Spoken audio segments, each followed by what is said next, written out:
News in details. తిరుమలలో ఇద్దరు కేటుగాళ్లపై case నమోదైంది. టీటీడీ చైర్మన్, జనరల్ సెక్రటరీగా చెప్పుకుంటూ మదలదీప్ బాబు, పవన్ కుమార్లు మోసాలకు పాల్పడుతున్నారు. 5 వీఐపీ బ్రేక్ దర్శన టికెట్లు, 5 సుప్రభాత సేవ టికెట్లు ఇప్పిస్తానని పీజీ స్టూడెంట్ సంఘమిత్ర నుంచి 2.6 లక్షలు కాజేశారు. సంఘమిత్ర ఫిర్యాదు మేరకు పోలీసులు ఇద్దరు కేటుగాళ్లపై కేసు నమోదు చేసి దర్యాప్తు చేస్తున్నారు.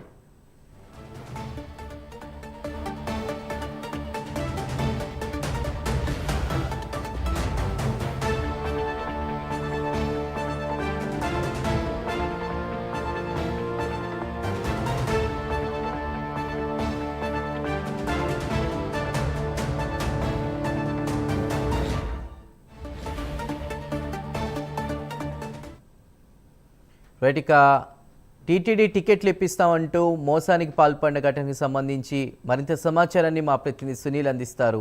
సునీల్.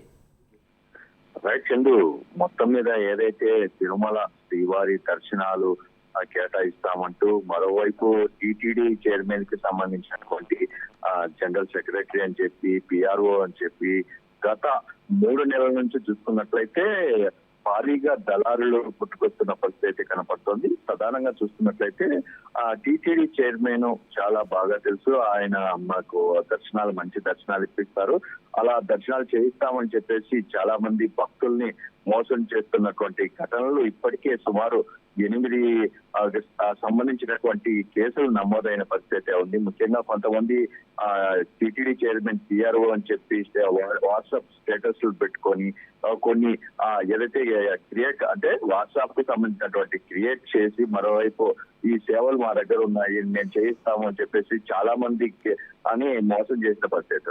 అందులో ప్రధానంగా ఇదొకటి అని చెప్పొచ్చు. Tirupati TTD chairman, general secretary అని చెప్పి మేము విజయవాడలో ఉంటాము, ఆయనకు సంబంధించినటువంటి అవన్నీ నేనే చూసుకుంటానంటూ అక్కడ ఏదైతే తమిళనాడు రాష్ట్రం చెన్నైకి ఉల్లందూరుపేటకు చెందినటువంటి సంఘమిత్ర అనే మెడికల్ స్టూడెంట్ ని అయితే వీళ్ళు మోసగించిన పరిస్థితి ఉంది. ఈ మెడికల్ అంటే సిద్ధార్థ కళాశాల మెడికల్ స్టూడెంట్ నుంచి సుమారు 2.6 అంటే 2,60,000 రూపాయలు డబ్బులు తీసుకొని సుప్రభాత సేవ టికెట్లు, మరోవైపు విఐపీ బ్రేక్ దర్శన టికెట్లు అంటే ప్రోటోకాల్ దర్శనం ఇప్పిస్తాం, మాకు మంచి దర్శనం కల్పిస్తామని చెప్పి వాళ్ళకి చెప్పి ఆమెతో డబ్బులు తీసుకున్నట్లయితే తెలుస్తుంది.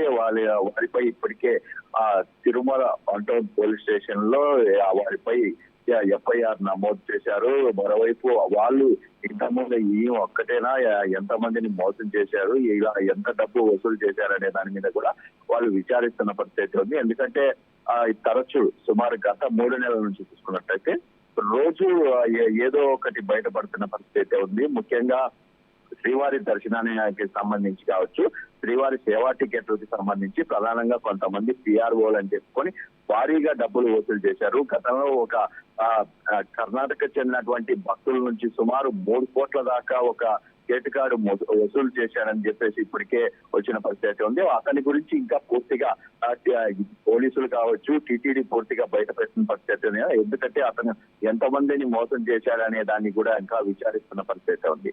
ఇప్పుడు ప్రస్తుతానికి చూస్తున్నట్లయితే ఈ కేటుగాళ్ళు ఇద్దరిని, పవన్ కుమార్ అనే వ్యక్తిని, మరోవైపు ఇద్దరిని అంటే సుమారు ఈ మదిరపు బాబు అనే ఇద్దరిని వాళ్ళపై కేసులు నమోదు చేయడం కాదు, 356 ఎఫ్ఐఆర్ నమోదు చేసి మరోవైపు వాళ్ళనైతే 2 రోజుల్లో అదుపులోకి తీసుకుంటాం, ఖచ్చితంగా వారిని ఎవరెవరిని మోసం చేశారో పూర్తిగా బయట పెడతామని చెప్పేసి తిరుమల పోలీసులు అయితే తెలుపుతున్న పరిస్థితి ఉంది. ఏదేమైనప్పటికీ భక్తులు మాత్రం ఇలా పిఆర్ఓలు అని చెప్పి శ్రీవారి దర్శనం చేపిస్తామని చెప్పి మోసం చేసే వాళ్ళని నమ్మద్దు. ముఖ్యంగా ఆన్లైన్ లో విడుదల చేసేటువంటి టీటీడీకి సంబంధించినటువంటి సేవా టికెట్లని బుక్ చేసుకోవాలి.